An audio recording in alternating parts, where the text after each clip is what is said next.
Now you can come with the suitcase if you've got that mindset that you're curious about what Yogi Triathlete offers. Well, they offer mindfulness. There must be something to that. They offer yoga. You got to get curious about that. Plant-based nutrition. I never thought about changing my diet. I just thought I just wanted to be an endurance athlete and go run long or do a long triathlon.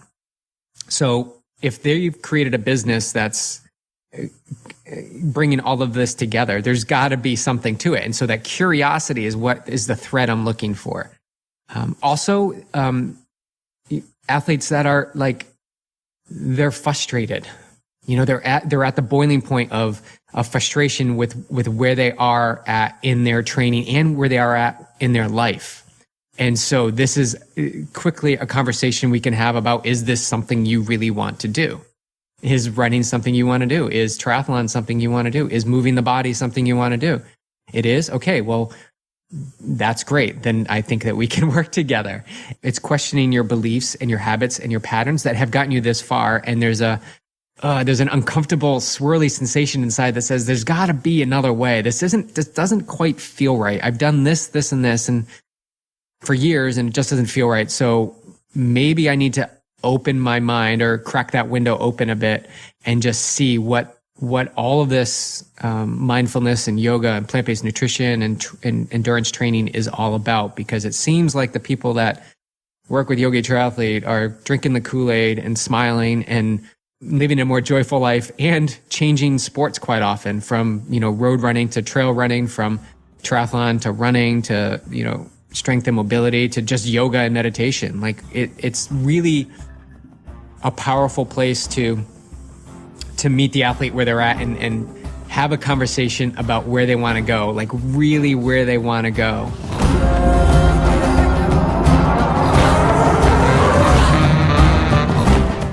Hello, Yogi Triathlete community. Welcome back to the podcast. This is the place where we share stories of people looking, finding, and living their purpose. I'm Jess, and today I am your host, your sole host. No co-hosting in this episode, because my love and Team YT head coach BJ, along with Yogi Triathlete's run coach Liz, are my guests today. That's right. I'm asking the questions, and they're giving me their most authentic answers. Why authentic? Well, for one, they have no idea what I'm going to ask them. And for two, I know these guys, and they're going to be practicing present moment awareness as the conversation ensues. They know beyond doubt that the present moment is the only place where they can fully access their potential. In fact, present moment awareness has been recognized as the essence of peak performance in sport. As for me and these questions, well, they flowed through me within minutes yesterday. It was a challenge to keep up with the pace in which my fingers were striking the keyboard. So I must trust that as they were delivered through me, they are to be delivered to our guests today. A big shout out to our Patreon community. Thank you guys so much for your support. You are the sole reason why this podcast is commercial free. We currently have 36 patrons, like 36 out of, thousands of people who listen to the show. And we're just over halfway to our monthly monetary goal. So it's not the numbers, right? It's like these people pulling together and really making a statement for what they want, which is uninterrupted stream of information. So if the YT podcasts are assisting you in living a better version of yourself, allowing you to flow through life with a bit more ease, or simply waking you up to your power as a co-creator in this universe, then make your pledge at patreon.com/Yogi Triathlete, where for as little as $5 a month, you can make a positive impact on this stream of information from the YTP and Awake Athlete podcast. We are a small business, you guys, and we have a massive global mission, and we really appreciate your support. So, all right, let's dive in with Yogi Triathlete coaches Liz and BJ. Good morning, BJ, and good afternoon, Liz. Hello, hello. Howdy. All right, we're diving right in. Here we go. Liz. Oh, God. Oh, God. She picked me first. Take a breath. I'm calling in the big guns. I'm already planning my answer. What did coaching feel like when you started? Yes, and present moment does have lots of pauses. So take your pause, and then you'll take your applause. It felt super scary. It took me a little while to really say I was a coach. Like I was more comfortable sharing personal stuff about myself or my training than I was about saying, I am a coach. But I've definitely, so it was scary, starts out scary, just like a trail run. Oh my God, I'm at the start line. Oh my God, I've got to run 30 miles. But you just start. And the further along I got on the journey, the easier it became to say, I coach. And now I just say it. Yeah, you got to do those scary things. It just brought me back to a moment where I had been doing massage for a long time. I mean, people would come in with broken bones and displaced ribs and injuries and huge races on the calendar. And I just always felt so natural and comfortable in treating them. And when I started teaching yoga, it was the most petrifying thing in the world. And I remember, like, I would go into the bathroom and pray, and I would just be like, I can't wait until teaching yoga feels like it does to give a massage. And, you know, when I first started massage, it was super scary too. And so how does it feel now as you have, you know, taken the ascent to where you are now? You've grown so much. How does it feel now? Like joy. And I look inside myself more for the information I need to give my athletes. I used to, when I first started, it took me a little while just to have confidence in what I wanted to share with my athletes. And now I have no problem looking inside myself instead of looking at some running book or looking, you know, on the web. I just sit with the plan in front of me and I wait for a couple minutes and then I enter what they need. Nice. I love that. All right. Next question. BJ, what is your job as a coach? Well, that's loaded.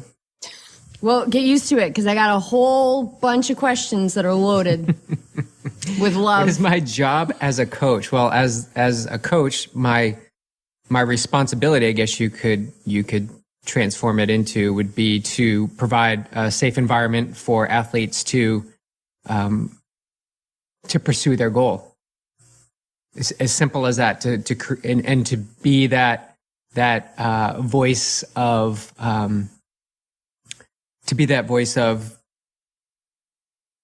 present moment, attention. So in one aspect as a job, I will be the guy to pick you up, to give you encouraging words. And other times I'll be the person to step back, just like Liz was describing, and just let it flow. Let it just present itself and be patient, for the answers.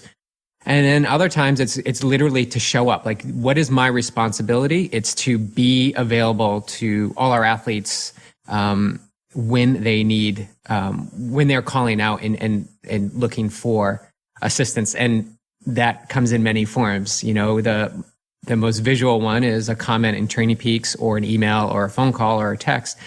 The most challenging ones are the ones where they're not giving me any information.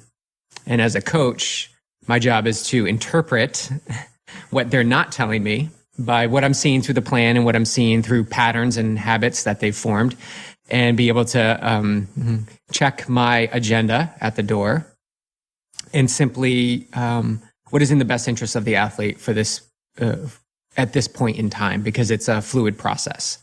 So yeah, I really feel it's more like a responsibility, but that's my job. Like I owe it to them to be my best in whatever capacity they need me at that particular time.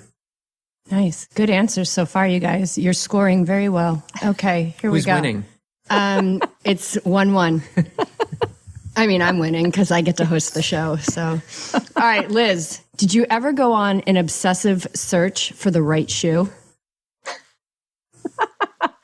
Yes. What did that look like? What did that look like? And what was the brand? And did you hoard? Was there ever a time of hoarding that brand of shoe? No, I did not hoard a brand of shoe.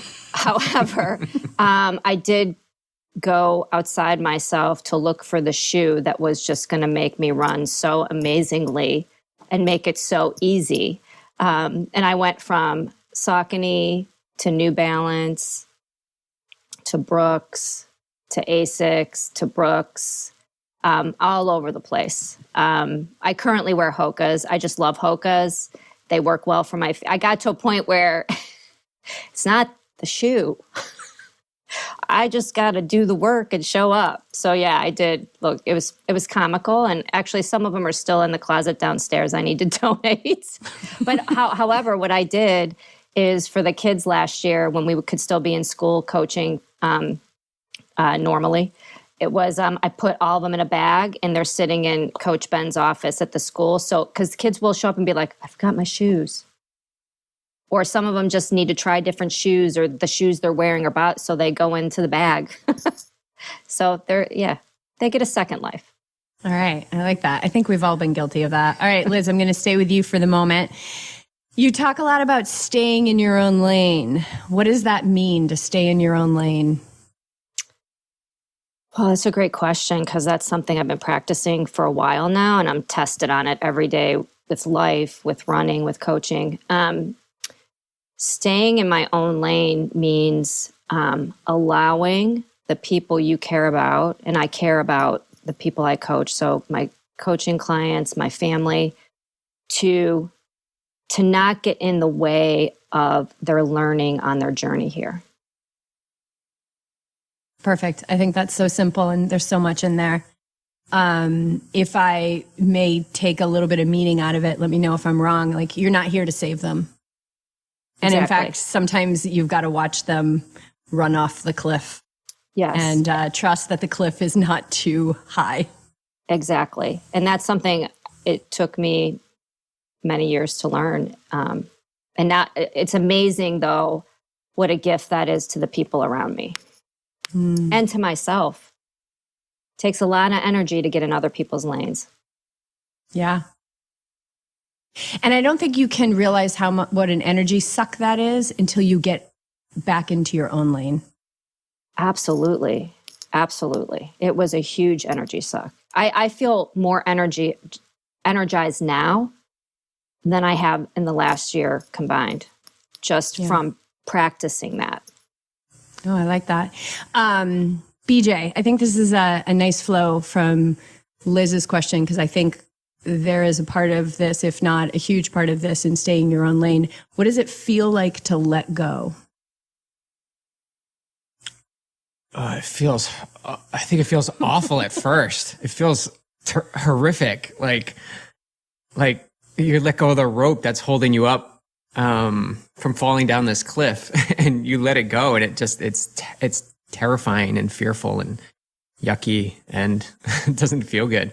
But when you understand the purpose behind why you should let go, or not why you should let go, when you feel that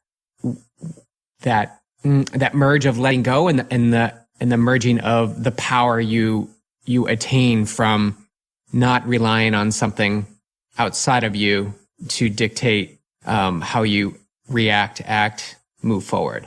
So letting go is simply letting go is not that you don't care. Letting go is allowing whatever the circumstance, experience that's unfolding in front of you to take place. And it takes some self-regulation, is something we talk about a lot. Having athletes and coaches having self-regulation, the ability to self-regulate yourself is a valuable skill. And it's not one that I have come across that is innate in people. I feel it's something that needs to develop. And that happens through our coaching, through experience. And when you realize, when you notice the things that you are attached to, and you notice that they have some sort of power over you. And Liz, let's refer to your shoes. Like, when you have that pair of shoes you're attached to, I can only run fast when I have this pair of shoes. And then you create this false belief that if you don't have the shoes, you're not going to run fast. Now you've given yourself an out, and you're holding on to the shoes as the rope. So when we allow ourselves to just simply, use that energy that we're holding on to with other things, when we use that energy for ourselves, to know that we are all powerful, standing alone. You don't need this particular type of shoe, you just gain strength and power and confidence. I think confidence is what you gain back from letting go, and belief in yourself that whatever decision you make is in the best interest of you, not something outside of you. Nice. Another point for BJ. Liz, you have a point too. Okay, going back to Liz. All right, here's a good one, because we're human. So let's not pretend that our athletes, and that includes mine, don't trigger us. So how do you navigate when an athlete, either a comment or the absence of training, or what do you do when an athlete triggers you? Or you get triggered by the athlete, right? So you're not a victim in this. They're not doing anything to you. But what do you do when you get triggered by an athlete, and then how do you proceed with the feedback process? That's a great question, because that's evolved in me now. Where I was 2 years ago is definitely not where I'm at now. But now, when I am triggered, I step away from the whole thing, and I breathe. I go outside. I take the dogs for a walk. I used to think I had to respond right away or deal with whatever it was triggering me right away. And now I know a gift to myself and to my athletes are to step away, and I'll know when the right time is to give feedback, or to oftentimes, sometimes it's, hey, let's talk. Because I find that writing in training peaks back and forth isn't going to solve many of something, especially if it's something that's triggering me or something's going on with them. It's easier to talk it through. So yeah, I'd say the biggest thing I do is I step away. And sometimes it takes a little. Sometimes it means I have to journal. Sometimes I talk out loud to the dogs. And sometimes I bounce things off of BJ. BJ and I bounce things off of each other. And it helps. Sometimes I might not see something that he can see because he's objective, and vice versa. So Awesome. I love that. another point from me. Yeah, another point for Liz. I'm losing right now. No, everybody's tied. Oh, no, always you are winning. losing because it's your turn. like in This Scrabble. is like in Scrabble. It's like, what's the score? Hold on. Who's next? Who started? Who is actually winning? And we're taking a pause from Scrabble because Clark ate the Scrabble board last night. Just side note. But we're not He got going to. in the box somehow. He got in the box somehow, said, nope, I'm not going to eat the wood pieces, not the letters. but I'm going to rip the bejesus out of this board. Enough with spelling. Oh, okay. that's awesome. He's frustrated. He doesn't know how to spell. I get it. All right, BJ, what have you learned from seeing athletes fail? What have I learned from seeing athletes fail? Is this Or like, what have I take learned it- from when I failed? Sure. Like, how has it influenced your coaching? How has it asked you to step up? How is it, however you interpret the question is where your answer is going to be.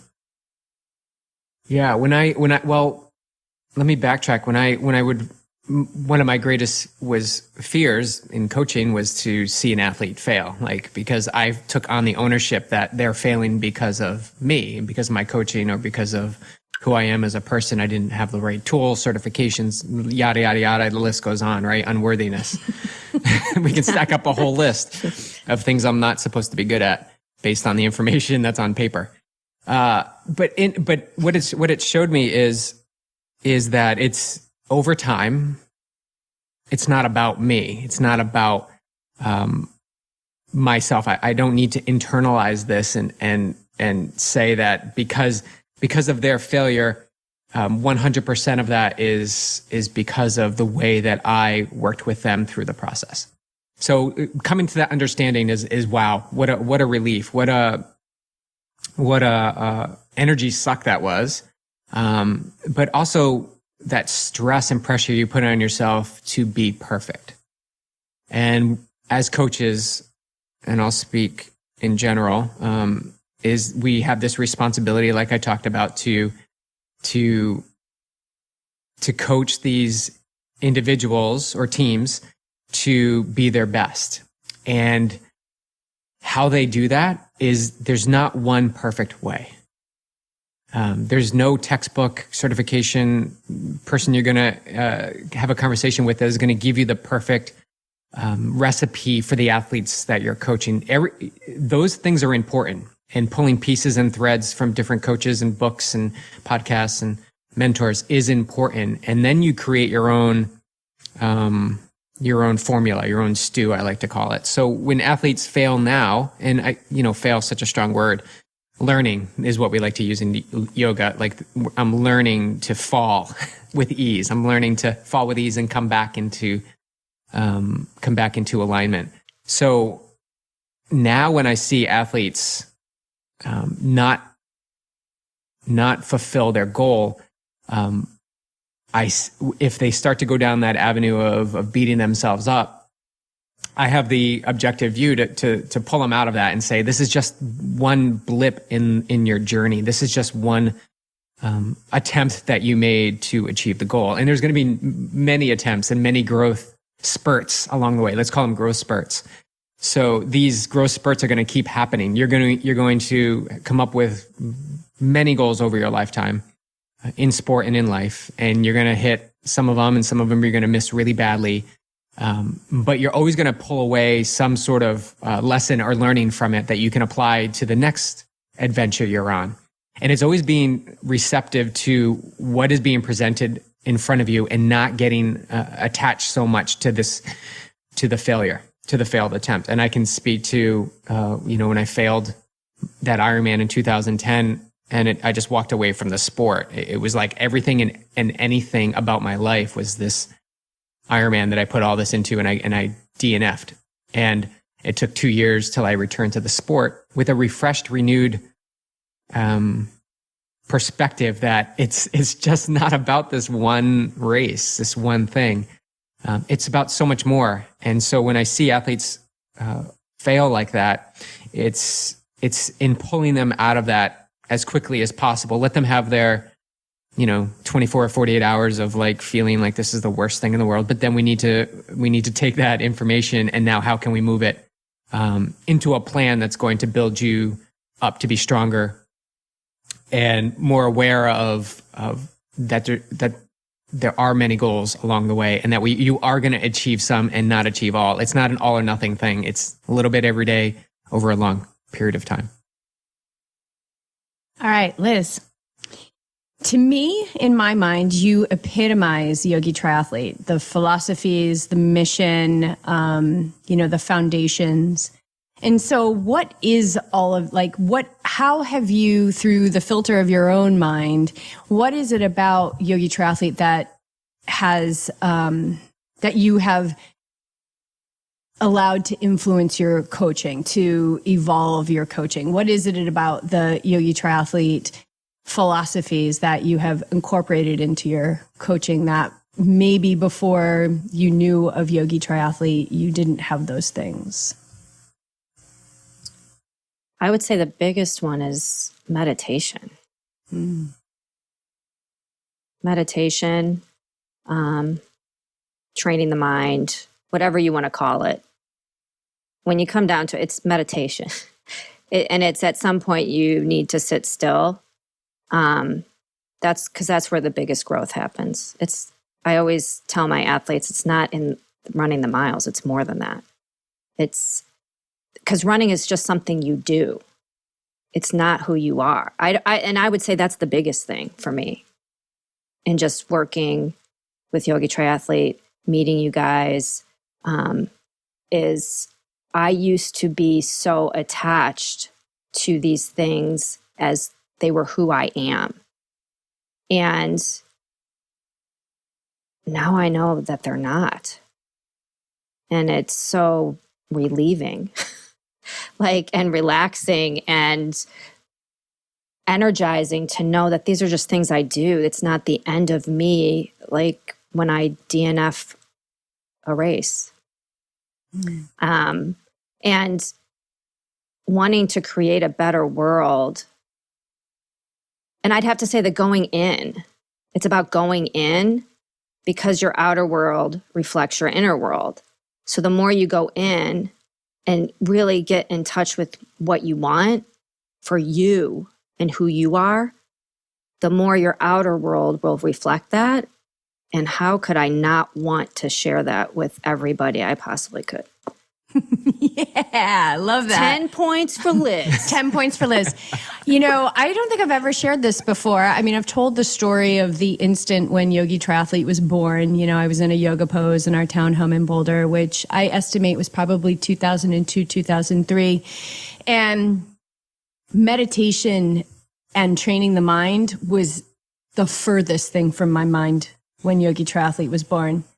It was very much like it was two parts. It was the physical, like, why are you running and not doing yoga? Because it's like I'm not even going to say that. It's not, I didn't even believe it to be a mindful movement at that time, but it's a stretch, it's a strength.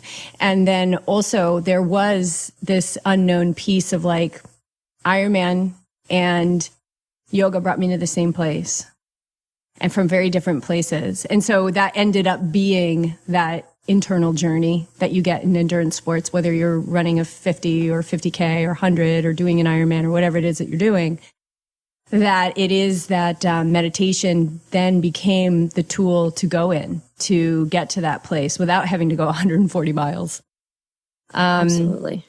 Yeah, I didn't, and I never even thought about that until you just said it. Like meditation it was the furthest thing from my mind back in 2002 and 2003.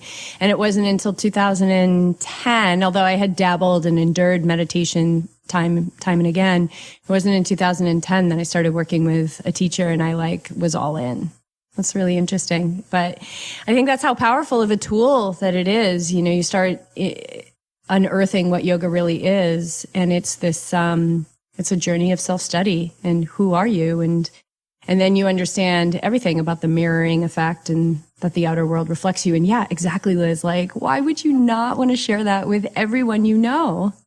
That's so beautiful. And I think it's important for people to know too, that just like you, I didn't just one day sit down for 30 minutes and sit there and meditate. Like, I've been on this lifelong journey of self-discovery and learning coming back to who I truly am. And it wasn't until I had dabbled in meditation, never stuck with it consistently, would tell myself stories of, I like to move, I need to move, the old, I meditate when I run, I meditate when I walk. And those are forms of mindfulness. I totally agree with that. But to truly get in touch with who you are at your core, you have to sit down. And it was one of the hardest things I've ever done because I like to move. I like to move. Like even my kids sometimes say, can you just sit down? I have to but I'm much better at it now than I was. But I started with a minute and 5 minutes and that was torture. Now I sit for 30 minutes a day, sometimes 2 times. And sometimes I'll be like, you know what I need right now? I need a 10-minute. I'm just going to sit down. Yeah. I love it. It's like, I need 10 milligrams of meditation. And it's such a quicker effect, right? You don't have to wait for the drug to hit your bloodstream. It's right away, one breath, and you're already a couple milligrams into the calm high. It's amazing. Well, plus, my family would attest to this. I'm a better person to be around. I used to be way intense. I have my moments still. I'm human, but super intense, focused, that person yelling at the person, cutting you off. Yeah. So everybody's lane was your lane. It totally was. And everybody needed to come into my lane so I could tell them what to do because I have all the answers, for God's sake. Oh boy, do I get that. Okay. BJ, part of being a coach is assisting people in finding their blind spots, right? Because their blind spots are where their limitations are hiding, and athletes want to be their best. So how do you know, and I know it's a work in progress because I see it every day, when do you challenge and when do you just support? That's a great question. I think that takes a lot of self-regulation. First off, I think it takes perspective. And like we coach here, each athlete is unique. So each athlete's going to struggle or have opportunities with different things. So it's getting to know the athlete. It's getting to know the athlete's behaviors and habits. And through the conversations we have, through Training Peaks, the notes are such a huge thing. because it gives insight into how they're feeling more so than the actual numbers. But the numbers do provide some insight as well. And then, you've got the other tools like social media, and you can see that they're, if somebody who posts a lot, all of a sudden stops posting. There's definitely different things in this world that each individual gravitates to. So keeping a look on, it's that higher perspective, keeping a look on everything that's going on with this athlete's life. You can start to form some sort of a picture of what they gravitate to most often and what they shy away from most often. And it can be a particular workout. It can be the meditation practice. It could be the time of season when they're training and they start to either ramp up or chill out when the opposite is actually what's needed. So you can start to formulate this picture of, let's just say an athlete, is crushing it. They've got 2 strong weeks, and then all of a sudden things start to die down on Training Peaks. It starts to go a little quiet. You hear crickets, and then you'll see maybe the random comment like, "I went out for a 30-minute run. The dog needed to be walked," and then you don't hear anything, and then you're like, took the day off, didn't feel like anything, needed a rest and recovery day. So now you've got this pattern where they've shown that they can be consistent. They just had 14 days of straight consistency, and then all of a sudden it's erratic. So that to me is a light bulb to, there's got to be something more here. So is this not challenging enough for them? Are they getting too complacent? Or is there something that we need to have a discussion about, that they're too hesitant to share with their coach because maybe this isn't they don't feel comfortable yet in that environment, or they don't even know that we offer up, a listening ear. Like we're just there to listen and hear what you have to say without judgment. I think that's an important piece to what we do at Yogi Triathlete. It's listening without judgment. The judgment usually occurs on the athlete's side. And I'm speaking for myself and Liz as well, that I coach her. As an athlete, we feel guilty. We feel that shame, that we should be somewhere that we're not. And it's simply just having that conversation. So all those things sort of paint a picture. Conversations, texts with athletes really, really allow me to see where they're at. And then, let's talk about challenges. Like I know an athlete that just shows up every day and is I can't see enough green on his Training Peaks account. And over the consistent lifespan, let's just say 6 to 8 months, like, okay, this legit, like they're committed to the process. I can feel into their performance through the numbers and through the feedback, but I can feel into like they're ready for something. And a lot of times I will simply just, it's no secret. I'll send a text and I'll be like, "Oh, so how'd you think you navigated last week?" And so then I can feel like their mind is probably like, "Okay, well, what's he talking about? Like training, or what else happened last week?" And I can feel like their mind is probably spinning over, and how they respond to that sheds a lot of light into where they're at.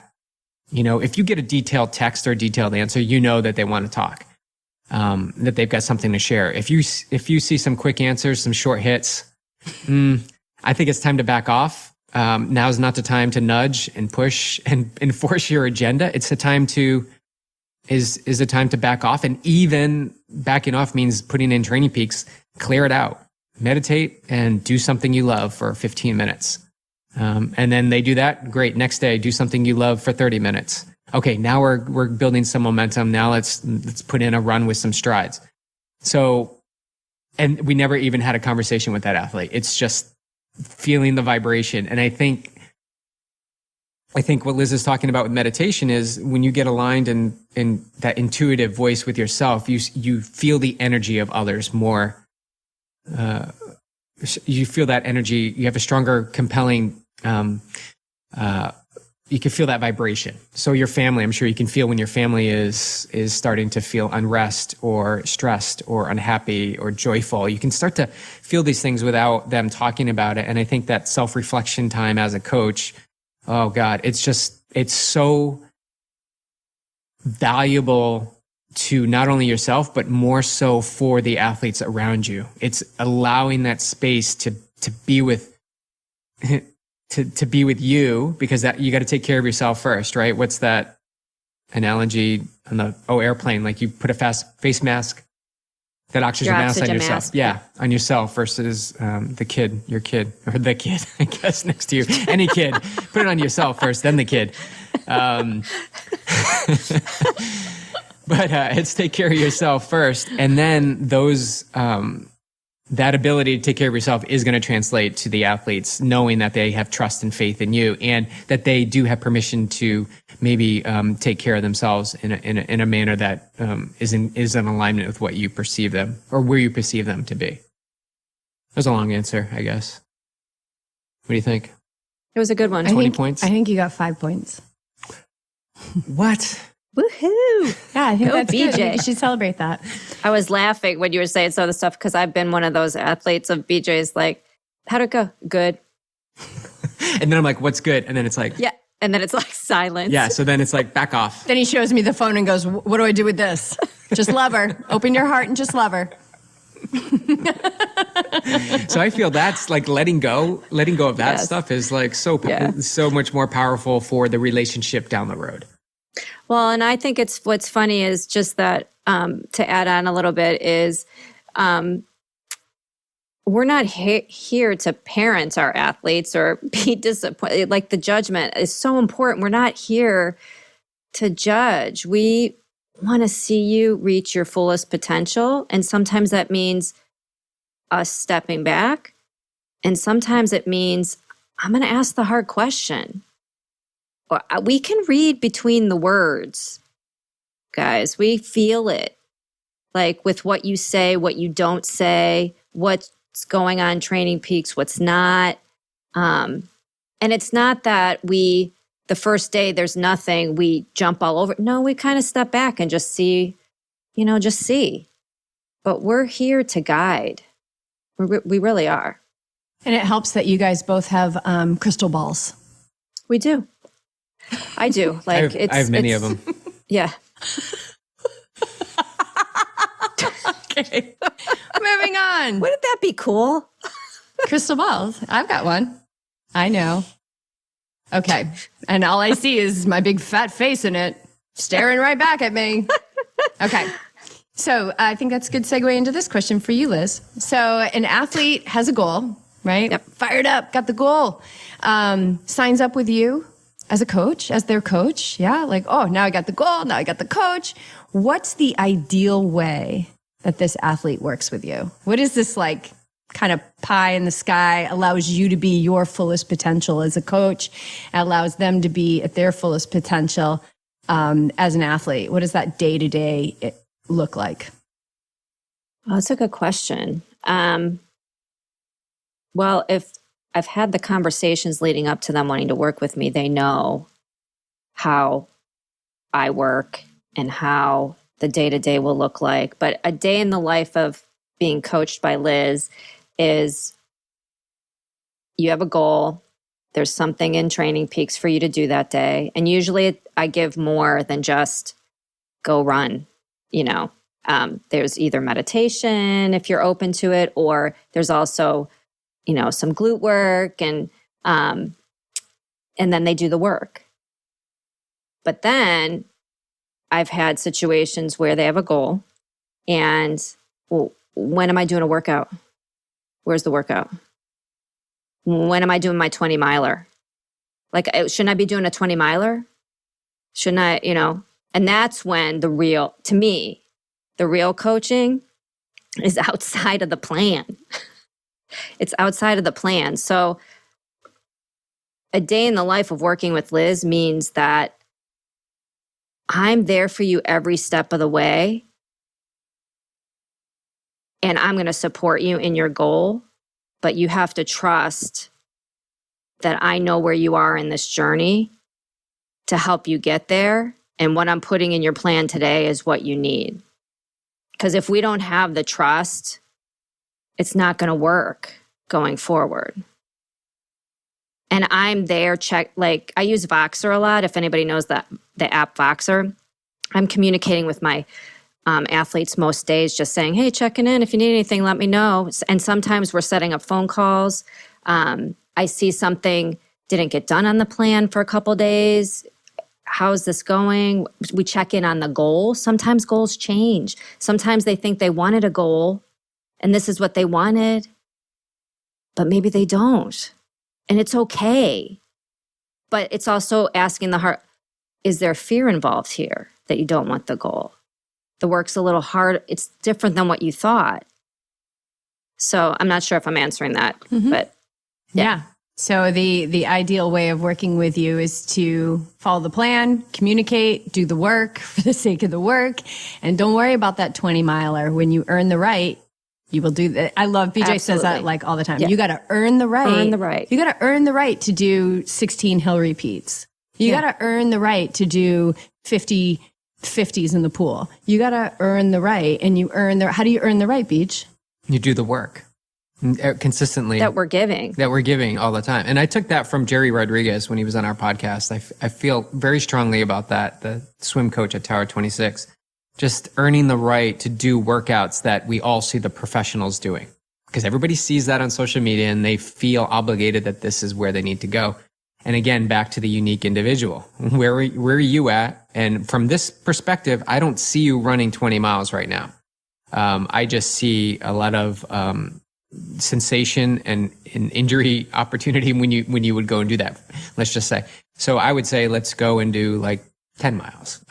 But yeah, it's sifting and sorting through those preconceived beliefs that most athletes think that they need to do based on something that they see versus not uniquely who they are as a human being. All right, Beach. As you are on calls with potential athletes, people who have, sent in a contact form, they get on the phone with you first, and then if they're running, they'll get on the phone with you and Liz, or they can go directly to Liz. But my question to you is, when you're on the phone with potential athletes, what are you looking for? So it's kind of like you're kind of interviewing them in a way too. What are you looking for to feel that they'll be a good fit for Team YT? I'm looking for athletes to be open and willing, have the ability to. Well, first of all, they came to us because they probably read the website or heard the podcast, so they've heard our voices, so they know that we're not the status quo. We're not like a templated coaching business. So I'm looking for someone who is curious about another way. And someone who is not going to package up in a suitcase their beliefs and stronghold that with their jumping on board with the team, dragging that suitcase along with them, because this is everything that they have built over time. Now you can come with the suitcase if you've got that mindset that you're curious about what Yogi Triathlete offers. Well, they offer mindfulness. There must be something to that. They offer yoga. You gotta get curious about that. Plant-based nutrition. I never thought about changing my diet. I just thought I just wanted to be an endurance athlete and go run long or do a long triathlon. So if they've created a business that's bringing all of this together, there's got to be something to it. And so that curiosity is what is the thread I'm looking for. Also, athletes that are like, they're frustrated. They're at the boiling point of frustration with where they are at in their training and where they are at in their life. And so this is quickly a conversation we can have about, is this something you really want to do? Is running something you want to do? Is triathlon something you want to do? Is moving the body something you want to do? It is? Okay, well, that's great. Then I think that we can work together. It's questioning your beliefs and your habits and your patterns that have gotten you this far. And there's an uncomfortable swirly sensation inside that says there's got to be another way. This doesn't quite feel right. I've done this and this and for years, and it just doesn't feel right. So maybe I need to open my mind or crack that window open a bit and just see what all of this mindfulness and yoga and plant-based nutrition and endurance training is all about, because it seems like the people that work with Yogi Triathlete are drinking the Kool-Aid and smiling and living a more joyful life and changing sports quite often from, road running to trail running, from triathlon to running to, strength and mobility to just yoga and meditation. Like it's really a powerful place to meet the athlete where they're at and have a conversation about where they want to go, like really where they want to go. And I love having these calls. I can say in my previous life when I was in corporate America, like getting on the phone was not comfortable to me at all. I was like, email me or leave a voice message and I may get back to you. now, yeah. How about that for good karma, bad karma? But now I can't wait to talk to athletes. Like, if you want to have a call, hit Liz and me up. I know Liz is in the same boat. Like, let's talk. Let's have a conversation. It doesn't have to be an hour-long drag-out fest. It can be a 5-minute. How you doing? What do you want to know about us? Here's what I want to know about you. I think we're a good fit. Let's work together. Awesome. All right. You set Liz up perfectly for the next question. You guys see, That's this is the power. Points. That's bonus points for sure. And this is the power of presence, you guys, like just letting these conversations flow. So Liz, let's say you've got an athlete who is they're done with the pattern that has no longer serving them. They're just done, and they're done for real. Like they decided, and now they're going to make good on that decision. Okay. Because we know that we can say, I'm over it. And they're not over it. So, but this athlete is like, that's it. I'm done. I've been doing this for years. This no longer serves me. How do you begin to assist them in breaking that pattern and adopting a new pattern? Ooh, that's a good one. BJ, don't peek at the questions. I was looking at Liz's. Hey, that's not fair. I was looking at the question you just asked Liz. Scroll down. I want to say, You guys can't see, but they're sitting next to each other, and I'm on the other side of the country. I'm covering not fair. up. Thank you, Jess. Thank you. So they're sick of the pattern. So when you say they're sick of the pattern, do you mean that they've been doing it on their own, but they want something different because it's not working? Let's say so they haven't, or they're sick of the pattern I've been giving. No. They come to you because they're like, it could be a belief system. Like, I'm done thinking that this is a scary world, or I'm done believing that I'm an injured runner. I'm done always going, and I don't know how to sit down. So whatever the behavior is, they have decided I need to break it. And Liz seems to be like somebody who can assist me in breaking this pattern, because it sounds like she's broken a few in her life. Yeah. So when you get to almost 54 years old, you've broken a few patterns. So first, if they were coming to me and be like, I want to break this story, I'm like, first of all, I want to understand the story and where it came from. Like, where did this story and belief pattern come from? It came from somewhere. And it was working. Why is it no longer working for you? What changed? Did you read something, see something, or just you got like a hit in your heart that said, this isn't working for me? Like, what happened? Why is this your suck enough moment? Is this, it sucks enough? I'm done. I've seen Liz sharing her inspiring journey on Instagram, coming back from DNFs and injury, sensation. No. But I want to understand them and where this story and belief came from. It's not me just trying to fix the pattern. Okay, let's do this. No, I need to understand them and where it came from and start teeny tiny. Like, okay, we want to change, but let's just change it a little bit. Let's just take a teeny step forward with that. Let's see how that feels. And then the more of those teeny tiny steps they take forward, I will help them switch that story and change it to the story because a story and a belief or a habit that's no longer working just means that it's time for them to shed something so that they can move further along on their journey. So in order to do that, we have to strip away where that story and belief came from and take teeny tiny steps forward to help create a new story and belief that's in line with where they are right now. Whoa, Liz, you've been doing some work on yourself. That was amazing. Yeah. Seriously. I have this great mindfulness teacher and this Who used to be a total psychopath. If I can do it, anyone can do it. Okay. Let's see. BJ, why did you become a coach? I recall always wanting to be a basketball coach. I just loved basketball so much and played it so much that I wanted to teach others that the way to the way to success was to do repetitive skills over and over again. So I wasn't the basketball player that was trying to do like flip-de-doos and like half-court shots and all that.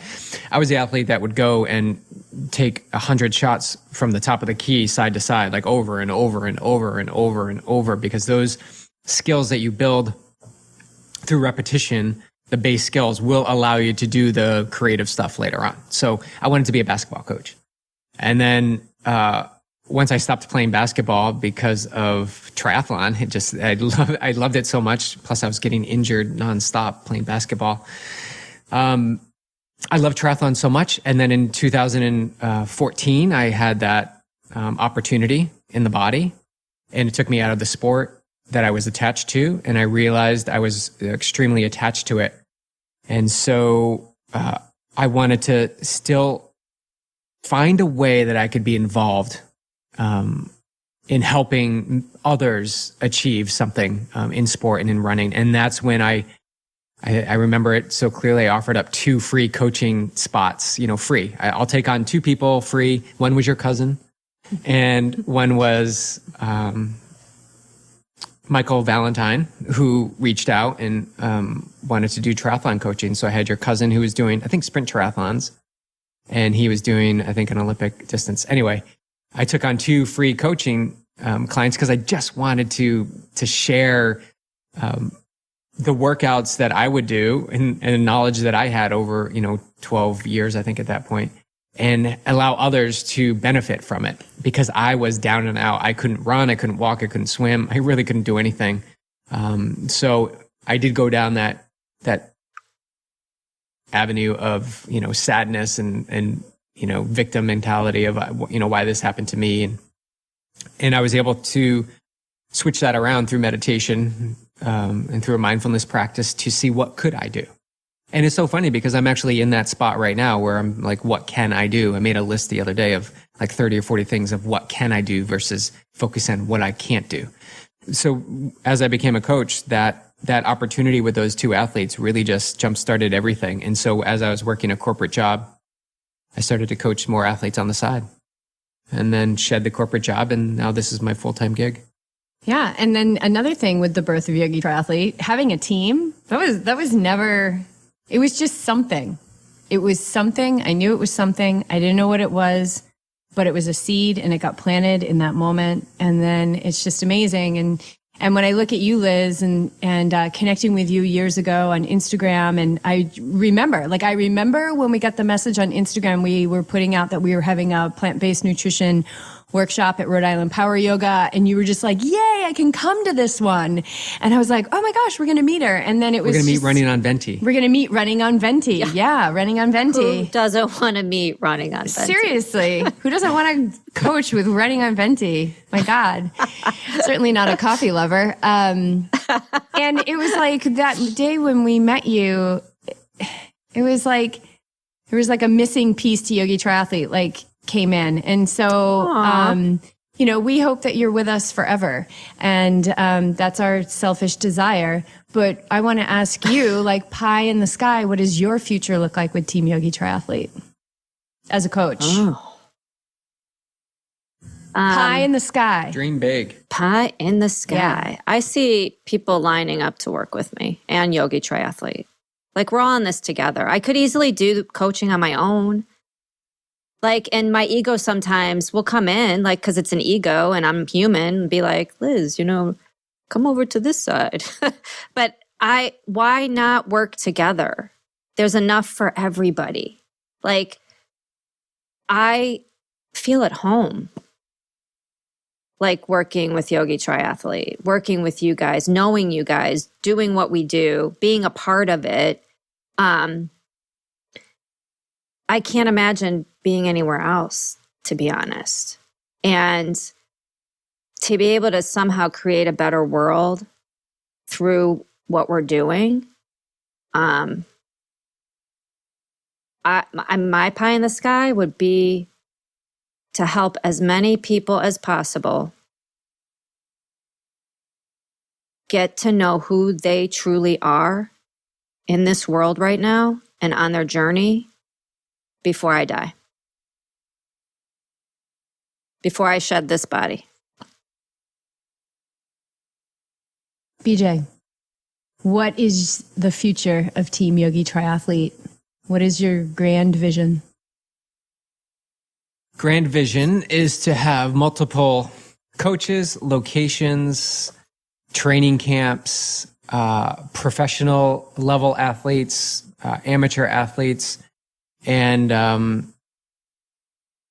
all while you, me, and Liz are all still part of that epic, huge empire I'm painting a picture of right now, that we are such an integral part of the daily piece of it. And that we get to a point where, people come to us and they're like, oh my God, you coach triathlon and you coach running? That's so amazing. I came to you guys because you inspire and you allow us to question, like, is there something more in my life that I should be living right now? Because you know what? Death is not too far off. It's always knocking at the door. And this time here is super limited. So we need to live life and take it by take it by the horns, like today, like now. And you guys offer that up for us. You give us permission to seek that opportunity. And so I really see Yogi Triathlete expanding to a worldwide community. It already is. We have athletes, we've had athletes all over the world, and it's just a matter of time. And I want to, jump on the back of what Liz was saying, like, do as much as we can with the time that we have while we're here. And to do that, I want to have as many meaningful conversations as I can. I selfishly want to take one, at least one, if not 100 athletes from like, oh, I think I should do this sport, to like, oh my God, I'm lining up for my first professional race. I never thought this was possible. I believe firmly in what we're doing at Yogi Triathlete is much more than sport. It's a lifestyle. It's a permission to live live the life that we're meant to live, not the one that we feel we ought to be living. Liz, any closing thoughts as we wrap this up? I want to just give you that space if you have anything you want to add or share to the community that's listening. I just agree with everything BJ said. And I would just add on that, like, I think I call it lifing. Like, it's about lifing, this whole thing we're doing here. Because it's, yes, there's the movement, there's the triathlon, there's the running, there's the yoga, there's all of it. But it's also about incorporating all this and meditation into our lifing. Because life isn't stagnant. Lifing is a verb. It's something it's always changing, always moving, always, it has momentum. It's only our minds, our thoughts that tell us otherwise. So, yeah. Awesome. You guys are amazing. I mean, both of you, I know up close and personal, are really doing the work. And I think we are redefining what it means to train the mind in endurance athletics.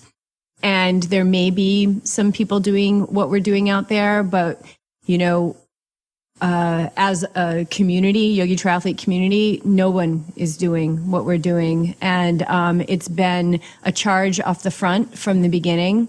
And it's been scary, and it's been incredibly lonely at times, and incredibly like over the moon exciting. And, people will drop an email or a quick text to us that just is fuel for all of us to keep going. And so I'm so honored to work with both of you. I didn't get through all my questions, so I think we're going to have to do this again. Awesome. All right. Thanks, guys. Thank Thanks, Jess. you. And Jess, we feel the same way about you. Well, I know BJ's married to you, but I feel the same way about you. Thank you. BJ, do you feel the same way about me? I love you. I know. I love you too. So much.